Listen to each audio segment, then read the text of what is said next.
ভারত সবসময় আমাদের এই প্রিয় জন্মভূমি স্বাধীন বাংলাদেশের বিরুদ্ধে সবসময় ষড়যন্ত্র করে আসছে।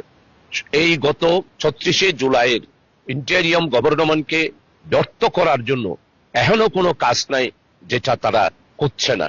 আমাদের দেশে আগামী নির্বাচনকে সামনে রেখে তারা বস্তা বস্তা টাকা বাংলাদেশের মধ্যে তারা বিতরণ করার জন্য চেষ্টা করছে।